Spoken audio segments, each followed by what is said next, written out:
Thank you, Professor Moti, also for your kind introduction. I will try to do my best. Here are my disclosures. So to start with the basics. So what is extracorporeal photopheresis? This is a cartoon that you maybe know, where, for example, we have a patient with graft-versus-host disease, where through peripheral veins or central venous catheter, mononuclear cells are collected in the ECP device through centrifugation. The blood is separated into red blood cells, plasma, platelets. They go back to the patient, and mononuclear cells, white cells, that are then in an open or closed system, incubated with a photosensitizer, 8-methoxysoralen, and then exposed to UVA light. And then the mononuclear cells are reinfused back to the patient. This way, we know that we have direct and indirect effects. This is a cartoon that I received from Robert Zeiser, that basically shows you in the upper part mononuclear cells that are exposed to the photosensitizer UVA irradiation, rapidly undergo apoptosis, are then reinfused into the patient, and are then phagocytosed by antigen-presenting cells. And then afterwards, a lot of direct and indirect effects take place. The one is that we have a depletion of alloreactive donor T cells, also a decrease in pro-inflammatory myeloid cells, and an induction or increase of regulatory T cells, but also a release of anti-inflammatory factors, either through apoptotic cells or bystander cells, and a decrease in the pro-inflammatory cytokines and chemokines. And then, of course, after phagocytosis of apoptotic cells, there is interaction with other cells, for example, antigen-presenting cells with other cells that lead then, for example, to tolerogenic dendritic cells that are increasing. We know this is an example from the Heidelberg group that ECP does not cause generalized immunosuppression. What colleagues there did is they took samples from patients with acute and chronic GvHD, and on the right, healthy controls before and after ECP, and then performed in vitro interferon gamma release assays, and could demonstrate that, for example, the CMV-specific CD8 T cell responses and cells before and after ECP are not different. And they did the same analyzing the graft versus leukemia effect, and could also demonstrate that this is not negatively impacted by ECP. You probably know this cartoon from the Cook paper from our NIH consensus consortium. What we currently think is going on regarding immune dysregulation in patients with chronic GvHD, with the different cell types involved. And here, I think that ECP fits in quite well and could have a potential impact, although one has to mention that we don't have a lot of in vitro data or models yet where ECP has been used, besides Professor Ferrara's acute GvHD mouse model. But what, of course, is important in this scenario of immune dysregulation is the shift from Th1 to Th2 cytokine profile that we know occurs after ECP treatment. Also, the shift more towards a Th2 phenotype, the decrease in the pro-inflammatory cytokines and increase in the anti-inflammatory cytokines, Also, as mentioned before, the increase in tolerogenic dendritic cells, neutrophilic myeloid-derived suppressor cells, and also the impact on different B-cell subsets. I'd like to start with ECP in acute graft-versus-host disease. This is our data from a pilot and a prospective phase 2 study that we did years ago, where patients received ECP as second-line treatment in steroid-refractory acute GvHD. And on the left, you always see the small pilot study with 21 patients, and on the right, the phase 2 study, where we investigated intensified ECP. That means patients were treated earlier once they were steroid refractory and on a more intense schedule. That means 2 to 3 times per week on a weekly basis. You see here in red complete responses for skin involvement in the intensified schedule, around 90%, for liver 60%, and for gut involvement with the intensified schedule, as shown here on the right, over 70% complete responses, and then another 10% partial responses. And here for gut involvement, we do think that the intensified schedule is important, because in the pilot study, you see that we had very few patients responding. The same holds true if we go by acute GvHD grade prior to start of ECP. You see here in grade 2, over 80% complete responses. In grade 3, although this is a smaller patient number, around 50%. And in grade 4, with the intensified schedule, over 60% complete responses. We then also looked, as shown here on the left, on the transplant-related mortality. And you see here in red with the lower line, patients who had a complete resolution by day 100 after start of ECP have a very low transplant-related mortality that is below 20%. And you see long follow-up with a lot of patients depicted here. And please keep in mind, this is steroid refractory patients who received second-line treatment. We were able to rescue some who had only a partial response, but patients who did not respond by day 100 or had a progression did very poorly. On the right, you see the factors that had a significant impact on transplant-related mortality.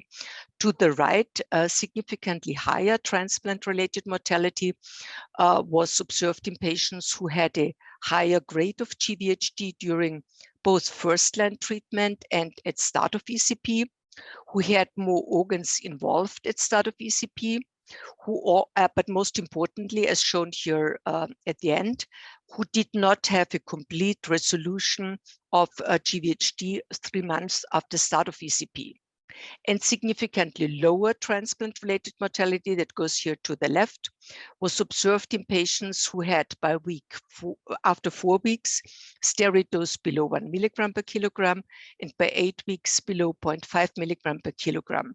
So I think this shows very well the importance of the steroid-sparing effect of ECP.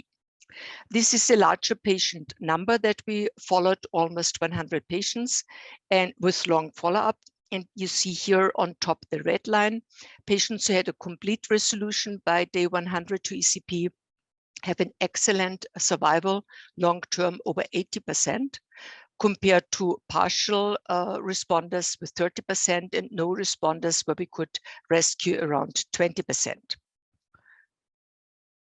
We then did a retrospective analysis together with 2 other ECP centers, Madame Geisia at the Vanderbilt University and Emma Daskupka at Nottingham, and compared patients who had second-line treatments for steroid refractory or steroid-dependent acute GvHD, at least grade 2, who had steroids of more than 1 milligram per kilogram per day as first-line treatment, and received ECP 2 to 3 times per week on a weekly basis.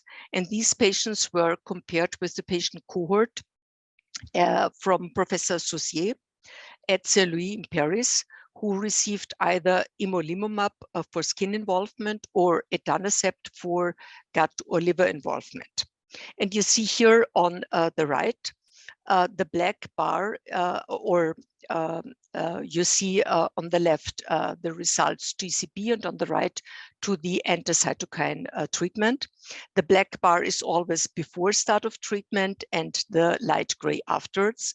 So for example, if we look at the ECP cohort, for gut involvement, we had 50% before start of ECP and around 20% after start of ECP.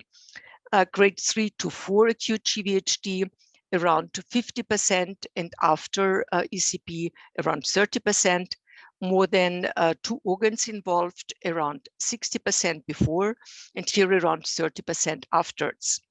If we look on the right to the anticytokine treatment response cohort, you see that there was a little bit of response for skin involvement.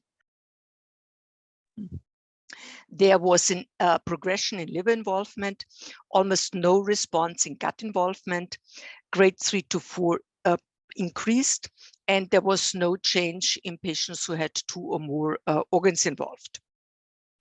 And this then led to an overall response rate of 66% for ECP, compared to 32% for the anticytokine treatment cohort. Complete response is 54% in the ECP cohort, 20% in the anticytokine treatment group. We could then, in multivariate analysis, demonstrate that ECP was an independent predictor of response and also a predictor of survival. ECP was associated with superior survival and was also associated with lower non-relapse mortality. And on the right, in the upper part, you see in the black line, survival of patients under ECP compared to the anticytokine treatment with a shorter survival and a significantly lower percentage. And that was due to the fact that these patients had around 80% non-relapse mortality compared to here below 40% in the ECP cohort. There's also a meta-analysis or a systematic review of 6 prospective studies available on 103 patients, where the overall response is 69%. For skin, it's 84%, GI 65%, and liver 55%. So you can see here the studies listed up, and this is our study that I showed you before.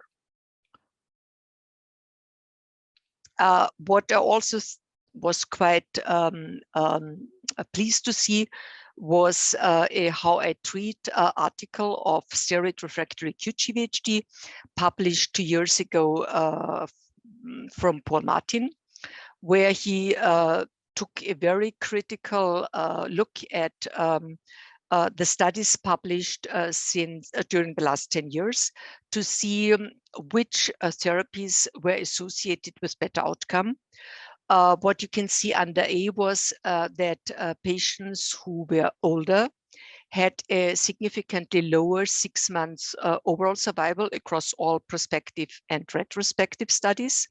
And in the lower part, he found 9 studies that reported a better than expected 6 months overall survival. And among these 9 studies were 2 with Ruxolitinib. The one is the retrospective study from Robert Seiser, and the other from Madan Jagasia, the REACH1 study. And there were 5 with ECP. The first one I showed you before. The second one is another retrospective analysis, including our data. Then there is 2 others, and Nina Borrell published in 2018 a follow-up of our acute GvHD data. And there were 2 other studies where they investigated CD25 specific antibodies. And what I also would like to share with you as a little reminder, that Paul Martin then states that these patterns or results, favorable results with Ruxolitinib and ECP would prompt me to use either of these agents preferentially in treating steroid-refractory acute GvHD patients.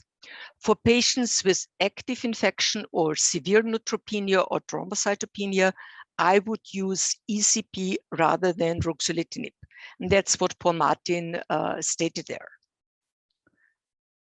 Now I'd like to come to the use of ECP in chronic GvHD. This is a figure from a survey that the Austrian-German Swiss group on GvHD under the leadership of Daniel Wolf published in 2019. That was we compared the most frequently used treatments for chronic GvHD. The years 2009, the area before Ruxo was available, and the year in light blue 2018, where Ruxo was not approved yet, but already available. And what is quite surprising, if we look at the use of ECP, that around more than 80% of participants stated that they most frequently use ECP for treatment of chronic GvHD, also in the Ruxo era. You see here that we have around 70% who stated that they use Ruxo, around 50% who stated to use ibrutinib. Other frequently used treatments, for example, MMF, declined in 2018. Then we have, as Professor Moti has mentioned before, low-dose methotrexate is about the same, and imatinib has also remained about the same. One of the reasons why ECP has been used frequently in steroid-refractory or steroid-dependent chronic GvHD patients is this prospectively randomized multicenter study that we published in 2008, where 100 patients were included and were randomized into conventional therapy that was steroids plus minus calcineurin inhibitors plus minus MMF at that time, compared to the study arm in light blue on top, where together with conventional therapy also ECP was investigated, with a schedule that is still more frequently used in the US, with ECP given 3 times per week in the first week, and then twice weekly on consecutive days from weeks 2 to 12. The primary endpoint was at week 12, the median % change in the Vienna total skin score compared to baseline. This was an endpoint that the FDA requested at that time as objective measurable endpoint. And as you probably know, the study showed significant differences when we look at the response, complete and partial responses in skin involvement, and all patients had to have skin involvement by investigator assessment. You see here by week 12, 40% responses in the ECP arm versus 10% in the non-ECP arm. But if we look at the primary endpoint, median % change from baseline in total skin score, we saw a trend by week 12 that this was more pronounced in the ECP arm compared to the control, but not significantly different. And unfortunately, by week 24, we were not able to compare the two cohorts any longer because it was a crossover design. So patients by week 12 who did not respond were allowed to receive open label ECP. What we could demonstrate by week 12 already was, however, that there were significantly more patients in the ECP arm who had at least a 50% reduction in the steroid dose and at least a 25% improvement in the total skin score, and also a final steroid dose of below 10 milligram per day, what is considered to be a low steroid dose. And besides skin involvement, we also looked at other organ involvements in this randomized study by week 12. And you see here in light blue, the response to ECP week 12, in light gray to ECP week 24, and in dark blue is the non-ECP control. And these arrows show you significant improvements in the ECP arm, for example, in Oral mucosal involvement, more than 50% responses by week 12 already. Eye involvement, around 30% responses by week 12 already. For joint involvement, mainly after week 24, and also for GI involvement. Although in the later two, one has to say that we had low patient numbers included.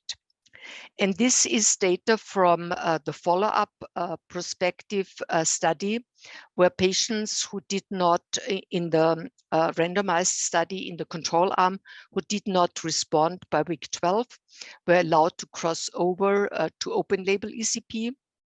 And we had here then a complete and partial response of skin in a third of patients at week 24. And we had also a third of patients who achieved a 50% or more reduction in the steroid dose. Below you can see on the left that we compared the patients with themselves. So in light blue, you see patients who were originally in the control arm. And in dark blue, you see the very same patients who then were in the ECP arm. So you see here for oral mucosa response in the control arm, 27%, crossed over to ECP 65%. For liver, we had 50% responses, and for eyes, 27%, and for joint involvement, 36%. On the right, we then asked the question, does it make a difference whether you have a chronic GvHD for a shorter or longer period of time? So in light blue, you see responses to ECP of patients who were in the randomized study in the ECP arm. And in dark blue, you see patients who had 12 weeks of control arm treatment and then were allowed to cross over to ECP.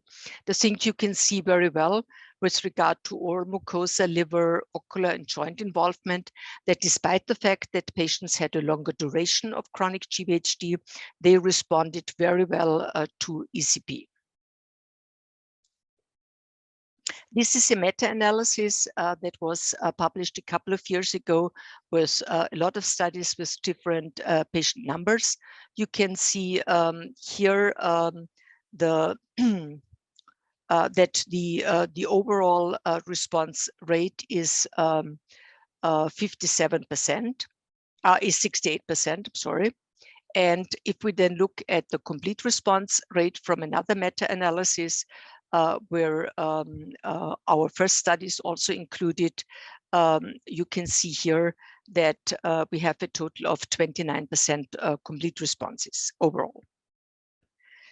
There is a second prospective study that we do have available in chronic GvHD patients using ECP as first-line setting. We included patients with new onset chronic GvHD, either moderate or severe chronic, in need of systemic therapy. 60 patients were included. They were randomized into standard of care that was steroids plus minus calcineurin inhibitors, compared to in the study arm also ECP with the same intense schedule that I mentioned before. And the response was assessed by both the clinical investigator and the trained blinded assessor every 2 to 4 weeks for 28 weeks, according to the NIH 2015 response criteria. And we had as basically primary endpoint the overall response rate, as shown here, and then also had a longer term follow-up where we also looked at overall survival and failure-free survival. And here you can see the overall response rate at week 28, according to severity of chronic GvHD, on top moderate and below severe chronic GvHD. On the left, the blinded assessor assessments. On the right, the clinical investigator assessments. In blue, you see the ECP arm, in red, the standard of care arm. And I think you can see quite well if we look, for example, at the blinded assessor upper part moderate, that we have here around over 70% responses by week 28. And in the ECP arm, in the standard of care arm, the overall response is here around 50%. Below you see for severe chronic in the ECP arm, around 70% with ECP, about the same for standard of care. The study was not powered to have enough patients to be able or to have significant differences. But what this shows quite well is that we have high response rates in the first line setting. We could also demonstrate that ECP was very safe with no main side effects. We also looked at quality of life during treatment and used the FACT BMT tool to score that at baseline week 12 and 28. And we could demonstrate that patients in the standard of care arm during treatment actually worsened in their scores, that are the ones who are here shown in red. And in principle, it's the further out, the better. And that holds basically true for the ECP arm. And this was another way of looking at the quality of life during treatment, where also the standard of care arm had a significant worsening in pain, for example, what was quite an important information to receive. There is now also a little bit of data available where ECP was used in combination treatment. This is from a study where ECP was combined with Ruxolitinib for steroid-refractory acute GvHD of lower GI tract from Francis Ayuk's group in Hamburg, where they treated 18 patients and did a retrospective analysis. Besides lower GI involvement, 7 patients in addition had skin, 6 liver, and 2 upper GI tract involvement. 50% had grade 3, another 50% grade 4 acute GvHD at start of Ruxolitinib or ECP treatment. All patients received in addition a calcineurin inhibitor plus minus steroids, and also 17 patients received in addition MMF. And what is quite interesting, from these 18 patients, 15, that is 83%, received Ruxolitinib before they started ECP, a median of almost 20 days. So you could think about whether these were Ruxolitinib refractory. The median duration of Ruxolitinib therapy was almost 60 days. And Ruxolitinib was started at the usual dose with 20 milligram per day. The median number of ECP treatments was 20.5 per patient. And the median duration of photopheresis was almost 6 months in this cohort. And here you can see on the left quite well that the Hamburg group was able to taper steroids rapidly under the combination treatment. So when you look at day 0, they had here 130 milligrams, so a high steroid dose. And after a month, they had basically discontinued steroids. The treatment was tolerated quite well. They did not observe any grade 4 cytopenias, only in 3 patients grade 3 cytopenia. The overall complete response was 44%, and please keep in mind that was all refractory lower GI involvement, and another 11% partial responses. And the 2-year overall survival is shown here on the right, was 2 years in, not too surprising, the upper line, significantly better in responders compared to non-responders. And the other disappointing thing, of course, is in patients who did not respond, the 2-year overall survival was only 38%, a median of 11 months. We also have data where the combination of ruxolitinib and ECP was used in refractory severe chronic GvHD from Robert Zeisser's group in Freiburg.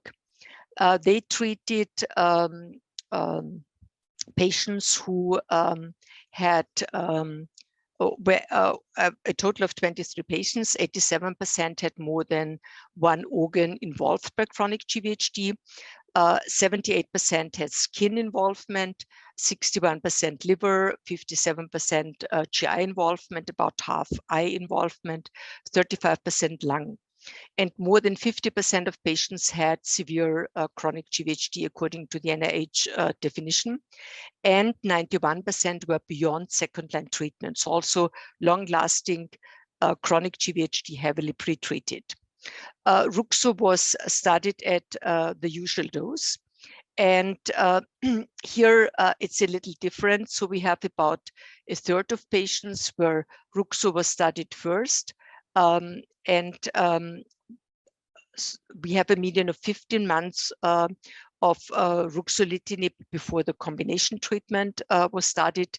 In about a third, it was the combination was started at the same time, and in another third, ECP was started first. The best response at any time point was 74%, what is quite remarkable for these long-lasting severe chronic GvHD patients.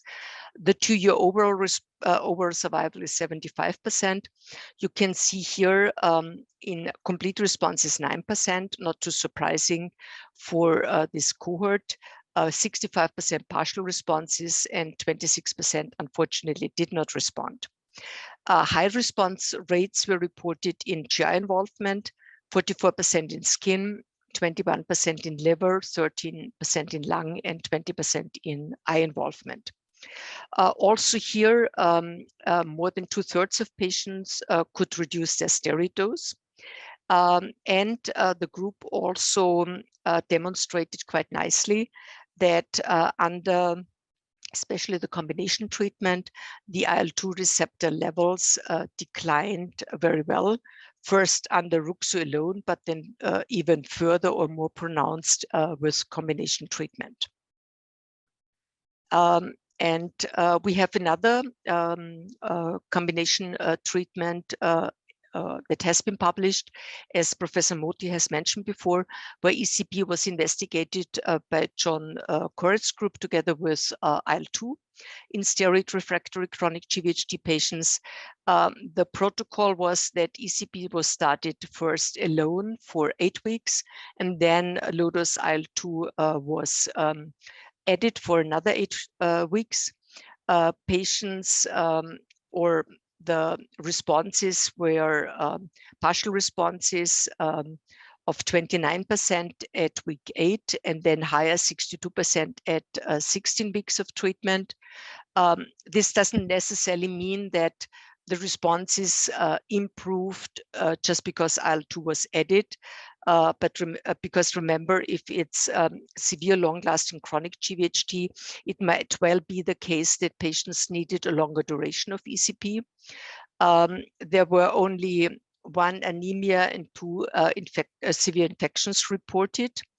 What the group could demonstrate quite nicely after the combination treatment, there was a significant increase in regulatory T cells, also the Treg-to-con ratio and NK cells. Here also, non-relapse mortality for this poor risk patient cohort was 20%, and there were only 4% relapses of malignant diseases. Overall survival was 80%. So with regard to the approved and recommended use of ECP, we have, as you know, ECP only approved for treatment of advanced cutaneous T-cell lymphoma based on the Edelson paper from the New England Journal of Medicine in the 80s. We have a lot of recommendations. Some of them are depicted here from all different organizations, where ECP is still recommended as second-line treatment for steroid-refractory acute and chronic GvHD. And with this, I would like to end my presentation and would like to acknowledge the groups I've been fortunate to work with during the last years, my Vienna group and Graz group, where we perform ECP, but also the German, Austrian, Swiss GvHD group, the NIH consensus group, and also the EBMT late complications working group. Thank you.